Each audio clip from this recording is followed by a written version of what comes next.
mereka menyekutukan Allah Subhanahu wa taala terhadap apa yang Allah karuniakan kepada mereka dari keturunan dan kebaikan-kebaikan yang Allah karuniakan kepada mereka. Di antara pelajaran-pelajaran yang bisa kita petik, tadabbur yang bisa dipetik, jemaah rahmat Allah, Allah tegaskan di ayat ini, khususnya di ayat 189, bahwa asal mula manusia itu dari satu jiwa, yaitu Nabi Adam alaihissalam. Dan pasangan sebagai tempat ketenangan. Sebagaimana Allah tegaskan bahwa salah satu sebab ketenangan itu adalah adanya pasangan hidup kita. Nabi Muhammad setelah wafatnya Ibunda Khadijah, beliau merasakan kesedihan yang amat sangat besar. Sehingga tahun di mana Ibunda Khadijah wafat, bahkan sebelumnya bertepatan juga dengan wafatnya paman Nabi Abu Thalib, itu disebut dengan Amul Huzn. Kenapa Ustaz? Bukankah Rasul Nabi? Ya, beliau Nabi, tetapi beliau juga tetap manusia. Ketika ada celaan, hinaan, ujian berat kepada Nabi, salah satu penguat Nabi dengan izin Allah adalah istri tercinta Ibunda Khadijah radhiyallahu anha. Salah satunya ketika Nabi pulang dari Jabal Nur, ya, setelah dipeluk oleh Jibril, diturunkan wahyu pertama, beliau balik ke istrinya lalu mengatakan, zammiluni, zammiluni, selimuti aku, hai istriku. Nanti setelah diselimuti oleh Ibunda Khadijah, dipeluk oleh Ibunda Khadijah, dikuatkan Ibunda Khadijah, barulah kemudian Rasulullah SAW kembali tenang. Masya Allah. Jemaah rahmat Allah, semoga Allah jadikan pasangan-pasangan kita sebab ketenangan dalam hidup kita. Allahumma amin. Allahumma amin ya rabbal alamin. Pelajaran kedua jemaah rahmat Allah, ikhwatal iman azanallahu wa iyyakum ajma'in. Ya, dan ini juga ditegaskan Allah dalam Quran surah Ar-Rum ayat 21. Biasanya kalau walima ini sering dibaca oleh para penghulu, bapak penghulu dan guru-guru asatid kita. Wa min ayatihi, di antara tanda-tanda kebesaran Allah, kekuasaan Allah, an khalaqalakum min anfusikum azwaja, Allah ciptakan dari jiwa kalian pasangan-pasangan kalian dari jenis kalian. Untuk apa? Litaskunu ilaiha, agar kalian memperoleh ketenangan padanya. Wa ja'ala bainakum mawaddatan wa rahmah, dan agar Allah menjadikan di antara kalian kasih sayang dan rahmat. Pelajaran kedua atau ibrah kedua jemaah rahmatullah, ikhwatal iman azanallahu ayyakum ajmain, doa orang tua agar dikaruniai anak saleh adalah fitrah manusia. Masya Allah. Ini tadi juga sudah kita sedikit sampaikan bahwa fitrah manusia. Nggak ada orang tua yang tidak ingin diberikan keturunan yang saleh. Semua orang tua itu pasti ketika minta keturunan kepada Allah, dan ini juga dianjurkan, ini juga perintah Allah kepada kita semuanya agar senantiasa meminta keturunan terbaik kepada Allah. Ini yang dicontohkan oleh baginda Nabi Ibrahim alaihissalam, Rabbi habli minas salihin. 86 tahun Nabi Ibrahim menunggu keturunan. 86 tahun Nabi Ibrahim tidak pernah putus asa memunajatkan doanya, Rabbi habli minas salihin. Sampai akhirnya Allah perkenankan doanya dan Allah karuniakan kepadanya Ismail dan Allah karuniakan kepadanya Ishak, keturunan terbaik kepada baginda Nabi Ibrahim alaihissalam. Yang jadi masalah jemaah rahmat Allah, ikhwatal iman azanallahu wa iyyakum ajmain, ya, berikutnya bahwa setelah orang itu diberi apa yang mereka minta, di antaranya keturunan yang baik, mereka malah menyekutukan Allah Subhanahu wa taala pada nikmat keturunan yang Allah berikan kepada mereka. Maksudnya bagaimana Ustaz? Menyekutukan Allah pada anak. Di antaranya adalah menyandarkan bahwa nikmat karunia anak ini didapatkan itu karena itu disebabkan karena kemurahan hati berhala-berhala yang mereka sembah. Dan itu terjadi, dan itu menjadi salah satu keyakinan orang-orang musyrik terdahulu bahwa apa yang mereka dapatkan dari hajat-hajat mereka itu disebabkan karena dikabulkan oleh berhala-berhala yang selama ini mereka sembah. Termasuk di antara bentuk menyekutukan Allah pada anak keturunan yang Allah berikan kepada kita adalah ketika kemudian menamai anak-anak tersebut dengan nama yang mengandung syirik. Ya. Contohnya, salah satu contoh disebutkan ulama, menamai anak dengan Abdul Harith, hamba Al-Harith, hamba fulan. Ya. Tidak menamai anaknya bahwa anak ini adalah hamba Allah. Abdullah, ini adalah contoh yang benar. Abdul Rahman, Abdul Malik, Abdul Ghaffar. Ya. Jangan kemudian seperti Abdul Lat. Ya. Di antara orang Quraisy menamai anak mereka Abdul Lat, hamba Abdul Uzza. Jadi namanya itu Abdul Uzza, hamba Al-Uzza. Siapa kira-kira orang Quraisy yang namanya Abdul Uzza? Abu Lahab, paman Nabi. Tabbat yada abi lahabi wa tab, ma agna anhu maluhu wa ma kasab. Abu Lahab itu bukan nama aslinya. Nama aslinya adalah Abdul Uzza, hamba Al-Uzza. Nah, ini salah satu bentuk menyekutukan Allah pada anak. Ya, dikarunia anak, tapi ketika sudah dikarunia anak, mereka menyekutukan Allah dengan berhala terhadap anak yang Allah karuniakan kepada mereka. Berterima kasih kepada berhala padahal yang memberi anak adalah Allah. Atau yang kedua, memberi nama anak yang menunjukkan bahwa anak ini hamba dari berhala-berhala tersebut. Seperti namanya Abu Lahab, Abdul Uzza. Yang benar adalah memberi nama kepada anak kita dengan nama-nama terbaik. Abdullah, Abdul Rahman, Abdul Malik. Ibu-ibu yang dirahmati Allah, kalau nanti Allah karuniakan cucu, cari nama-nama yang terbaik. Kalau diberi anak laki-laki, ingat salah satu nama yang paling dicintai oleh Allah selain nama Muhammad adalah Abdullah, hamba Allah.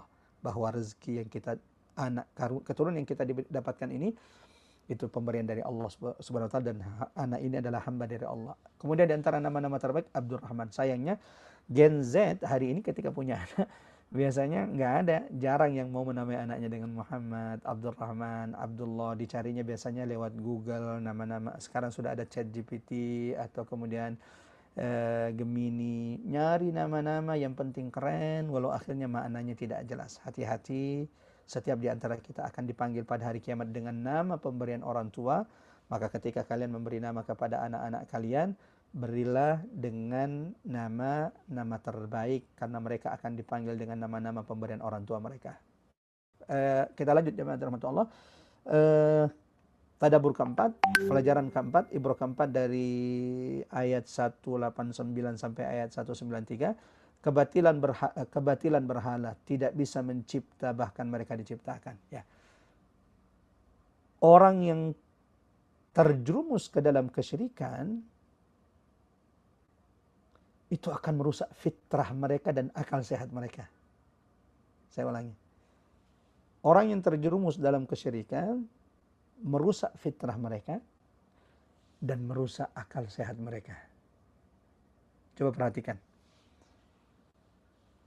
Ya, kalau punya akal sehat kan, bagaimana mungkin mereka menyekutukan Allah dengan makhluk yang tidak menciptakan, nggak bisa ngelakuin apa-apa. Bahkan mereka sendiri adalah ciptaan Allah. Nggak bisa menolong orang-orang yang menyembahnya, bahkan tidak bisa menolong diri mereka sendiri. Kalaupun dipanggil, diseru namanya, ya Hubal, ya Hubal, ya Lata, ya Lata, ya Uzza, beri saya petunjuk, saya tersesat. Mereka tidak akan pernah bisa bicara.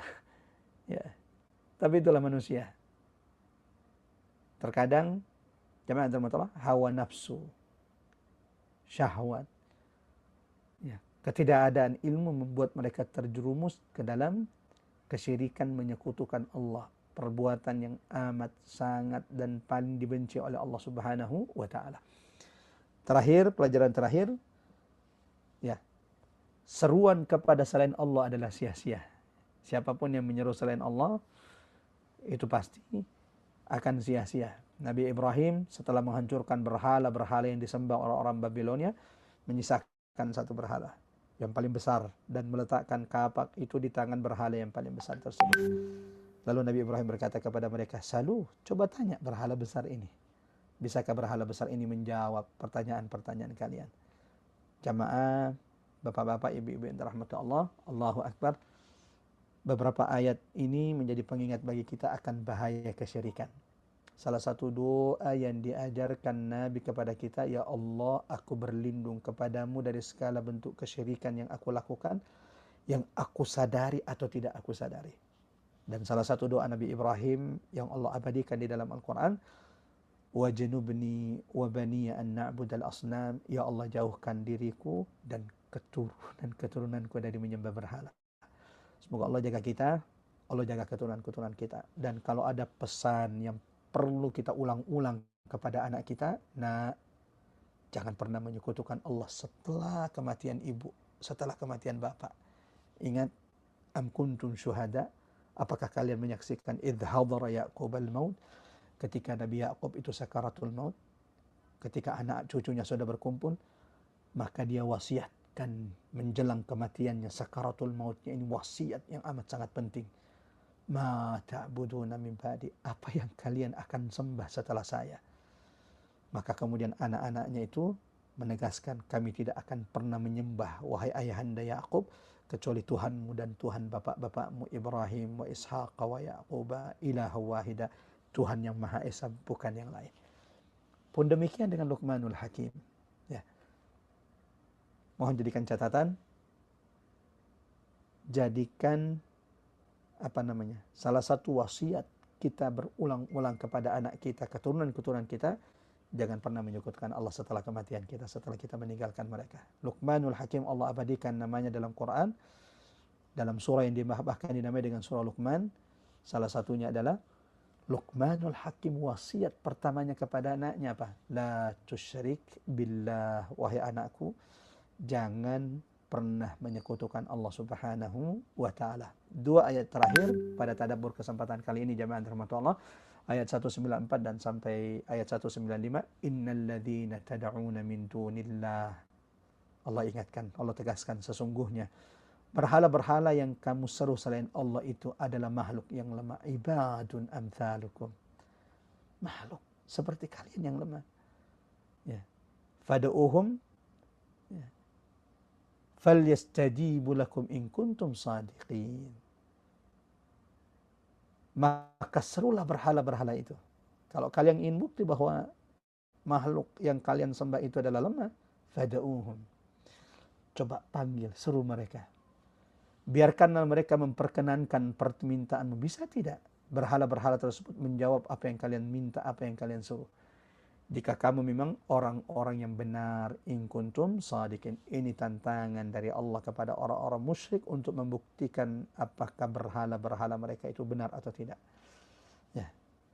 Berhala itu adalah makhluk Allah yang lebih lemah dari kalian, bahkan kalian yang membuatnya. Kalau kalian tidak percaya, panggil mereka. Bisakah mereka menjawab jika kalian itu benar?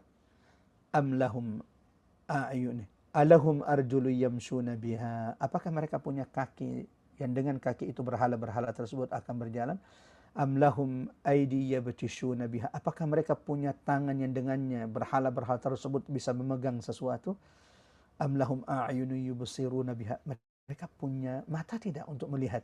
Am lahum adhanu yasma'una biha, mereka punya telinga tidak seperti kalian punya telinga untuk mendengarkannya? Qul id'u syuraka'akum thumma qiduni fala tanzirun.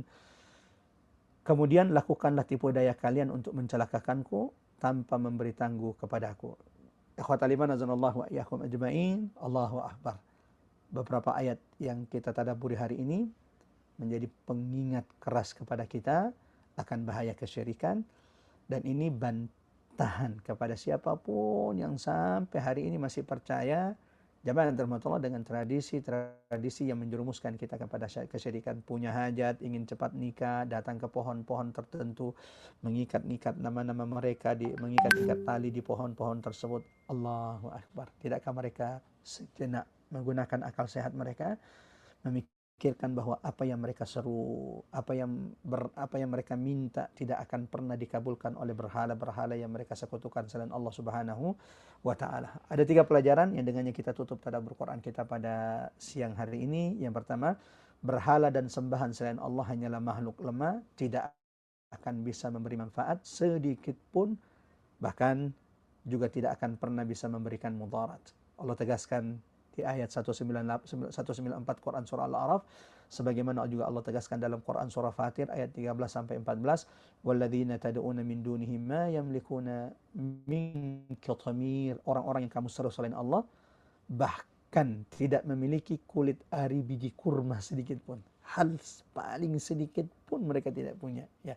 In tad'uhum la yasma'una du'aakum, kalau kalian memanggil menyeru mereka, sedikit pun mereka tidak akan pernah mendengar seruanmu. Walau sami'u, kalaupun mereka mendengar, mastajabu lakum, mereka tidak akan pernah bisa memperkenankan permintaan kalian. Yang kedua, tadabbur kedua jamaah yang dirahmati Allah, kebodohan menyembah sesuatu yang tidak punya anggota tubuh untuk berfungsi.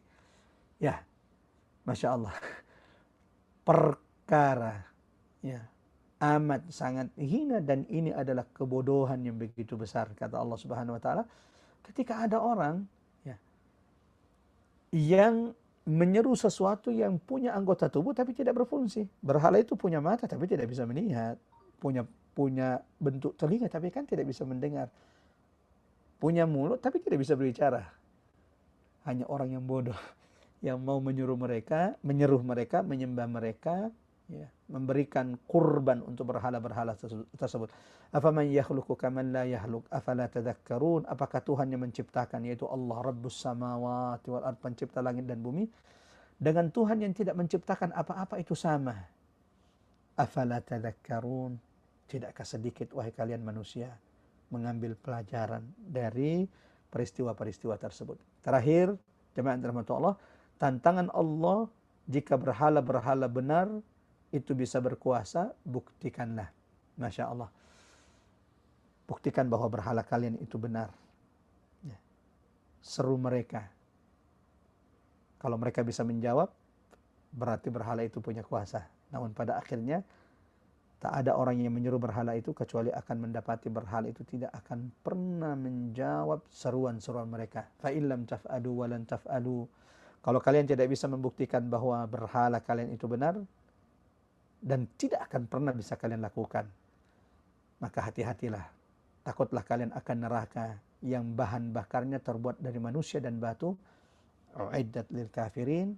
Allah persiapkan bagi orang-orang yang kafir, orang-orang yang mendustakan kebenaran, orang-orang yang ingkar kepada ayat-ayat Allah Subhanahu wa taala. Semoga jamaah dirahmati Allah, dari tadabbur ini ada beberapa pelajaran, pengingat, tazkirah, nasihat terbaik yang telah Allah karuniakan kepada kita. Allahumma amin, Allahumma amin ya rabbal alamin. Yang pertama, Allah ingatkan kita akan pentingnya senantiasa mengingat hari kiamat. Jangan seperti orang kafir, jangan seperti orang musyrik, rajin bertanya tentang hari kiamat, tapi bukan untuk beriman, bukan untuk semakin mengetahui kiamat sehingga semakin berbekal untuk hari kiamat, tapi mereka rajin bertanya tentang hari kiamat hanya untuk memperolok-olok, semakin menantang, mendustakan hari kiamat. Yang kedua, Allah ingatkan kepada kita bahwa kita semua berasal dari jiwa yang satu. Tidak ada kemuliaan di antara kita. Orang Bugis tidak lebih baik daripada orang Jawa tidak lebih baik daripada orang Sunda tidak lebih baik dari orang Arab tidak lebih baik dari kita semuanya. Kemuliaan itu disebabkan ketakwaan kita. Yang ketiga, ada orang-orang ketika berdoa minta kepada Allah, tapi setelah diberi, terima kasihnya bukan kepada Allah. Ketika sudah diberi, bersyukurnya bukan kepada Allah, tetapi yang dimuliakan, yang mereka agungkan adalah berhala-berhala mereka. Terakhir, Allah ingatkan kita bahwa tidak ada kesyirikan, tidak ada orang yang terjerumus kepada kesyirikan kecuali menunjukkan akan kebodohan dan lemahnya akal mereka. Tidakkah mereka memperhatikan berhala-berhala tersebut, tidak bisa menciptakan, bahkan mereka diciptakan, tidak bisa menolong orang-orang yang menyembahnya, bahkan mereka sendiri tidak bisa menolong diri mereka, tidak punya tangan tapi tidak berfungsi, punya penglihatan tapi tidak berfungsi, punya pendengaran tapi tidak bermanfaat, bahkan sampai kapanpun mereka tidak akan pernah menjawab panggilan orang-orang yang menyuruh mereka. Semoga Allah jauhkan kita semua, keturunan-keturunan kita, dari segala bentuk kesyirikan yang dibenci oleh Allah. Baca doa Nabi Ibrahim, Rabbi ja'al hadzal balada amina wajnubni wa bani an na'budal asnam. Ya Allah, hindarkan kami dan keturunan-keturunan kami dari menyembah berhala, sebagaimana sering-sering wasiatkan kepada anak kita menjauhi kesyirikan, seperti yang diwasiatkan oleh Yaqub alaihissalam menjelang kematian, dan seperti yang diwasiatkan Luqmanul Hakim yang diabadikan di dalam Al-Quran. Allahumma inna na'udzubika, ya Allah, sungguh kami memohon perlindungan kepadamu dari segala bentuk kesyirikan yang kami lakukan dengan kesadaran, dan kami juga memohon perlindungan kepadamu dari segala bentuk kesyirikan yang kami lakukan tanpa kami sadari bahwa kami melakukan kesyirikan tersebut. Dengan demikian, alhamdulillah, kita sudah selesai dari tadabbur Quran kita. Sebelum kita buka sesi tanya jawab dan kita tutup dulu majelis ini, semoga Allah sempurnakan pahala majelis ilmu kita. Subhana rabbi, sama-sama kita baca surah Al-Asr. A'udzu billahi minasyaitonir rajim. Bismillahirrahmanirrahim. Wal 'asr innal insana lafi khusr illa alladziina aamanu wa 'amilus shalihat wa tawashaw bil haqqi wa tawashaw bis sabr. Kita tutup dengan doa kafaratul majelis. Subhanakallahumma wa bihamdik Asyhadu an la ilaha illa anta nastaghfiruka wa natubu ilaik. Wa sallallahu ala Muhammad wa ala ali Muhammad. Walhamdulillahi rabbil alamin. Wassalamualaikum warahmatullahi wabarakatuh. Saya kembalikan kepada host kita Mbak Ari. Barakallahu fiik, dan semoga kita tidak menutup majelis ini kecuali Allah sudah gugurkan, hapuskan, bersihkan dosa-dosa kita yang telah lalu. Allahumma amin, Allahumma amin ya rabbal alamin. Silahkan Mbak Ari, tafadhali. Amin ya Rabbal Alamin. Terima kasih Ustadz Umar Mata. Baik, kita buka sesi tanya jawab. Silahkan Bapak dan Ibu yang ingin bertanya bisa langsung unmute atau menulis pertanyaan di room chat. Ada yang ingin bertanya?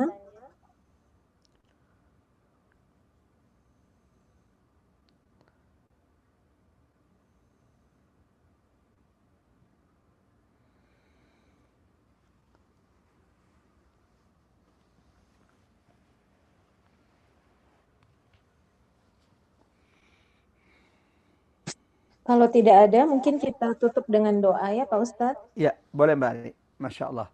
Jemaah rahmat Allah, sebaik-baik doa-doa yang dibaca setelah kita beribadah. Iyyaka na'bud wa iyyaka nasta'in. Alhamdulillah kita baru saja selesai dari tadabbur Quran kita. Saya ingin mengajak siapapun yang masih ada di grup atau di Zoom ini, sejenak mari langitkan doa-doa terbaik. Silahkan diaminkan, karena yang mengaminkan doa pahalanya sama dengan berdoa. Kita mulai dengan istighfar 3 kali. Astaghfirullahaladzim, astaghfirullahaladzim, astaghfirullahaladzim, alladzi la ilaha illa huwal hayyul qayyum wa atubu ilaik.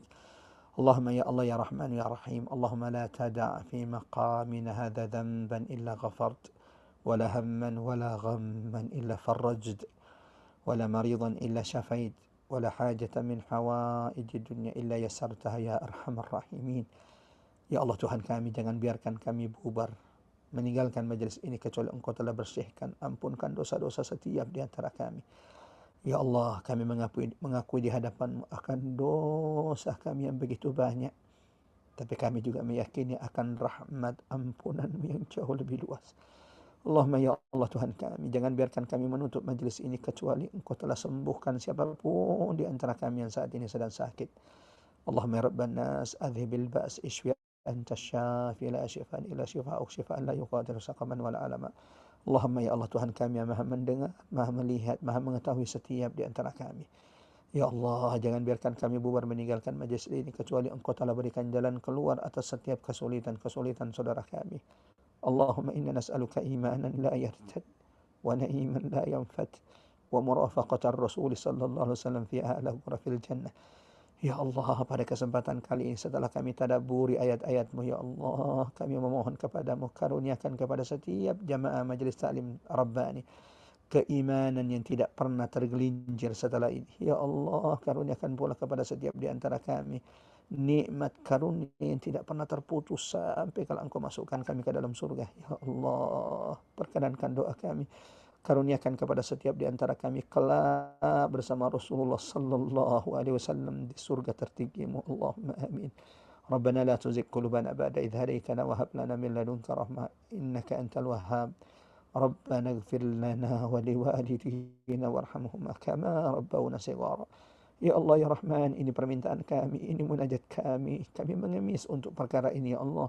Jika duduknya kami di majlis ilmu ini adalah ibadah di sisi-Mu ya Allah, jadikan ibadah ini untuk kedua orang tua kami, untuk mereka yang sudah wafat di antara orang tua kami ya Allah, terangi kuburan mereka dengannya. Rabbana ighfir lana wa liwalidina warhamhuma kama rabbawna shighara. Rabbana atina fid dunya hasanah wa fil akhirati hasanah wa qina adzabannar. Wa sallallahu ala Muhammad walhamdulillahi rabbil alamin. Semoga Allah ijabah doa-doa kita. Sampai bertemu insyaallah di pekan berikutnya. Jemaah rahmat Allah, masih di tadabbur surah Al-A'raf bagian terakhir.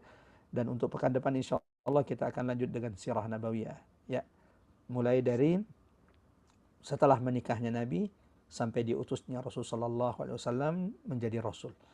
Fase di mana Nabi dari umur 25 tahun sampai Nabi umur 40 tahun. Apa saja peristiwa-peristiwa yang terjadi di fase umur tersebut? Mulai dari Nabi dikarunia anak sampai kemudian peristiwa pembangunan Ka'bah. Lalu bagaimana Nabi menyatukan orang-orang Arab yang tadinya sudah hampir berpecah belah dan berbunuh-bunuhan cuman karena gara berselisih siapa yang meletakkan Hajar Aswad pada tempatnya. Mari mengenal lebih dekat baginda Nabi, salah satunya mempelajari sirah Nabi sallallahu alaihi wasallam bersama Majelis Taklim Rabbani yang kita selang-seling. Pekan ini sirah nabawiyah, pekan berikutnya tadabbur Quran. Itu saja dari kami. Terima kasih banyak Mbak Ari dan seluruh pengurus Majelis Taklim Rabbani dan seluruh jamaah yang telah hadir. Wassalamualaikum warahmatullahi wabarakatuh. Waalaikumsalam warahmatullahi wabarakatuh. Barakallahu fiik Pak Ustadz. Semoga ibadahnya diberikan kemudahan dan kelancaran. Fi Amin. amanillah. Sampai bertemu di Rabu mendatang. Terima kasih Bapak dan Ibu semua yang sudah menyimak kajian dari awal sampai akhir. Mohon maaf untuk segala kekurangan kami. Wabillahi taufik wal hidayah. Wassalamualaikum warahmatullahi wabarakatuh. Sampai jumpa di Rabu mendatang. Terima kasih Mbak Ari. Terima kasih Mbak. Salam. Terima kasih Yati, Mbak Ari. Bu Amel, terima kasih Mbak Rinjani, terima kasih Mbak Ipek, terima kasih banyak. Jazakumullah khair, Mbak Ari. Afif, terima kasih Pak Rodian, terima kasih Bu Titi, terima kasih Bu Terima Marlin, terima kasih kasih Mbak Ari. Bu Linda, terima kasih. Assalamualaikum warahmatullahi wabarakatuh.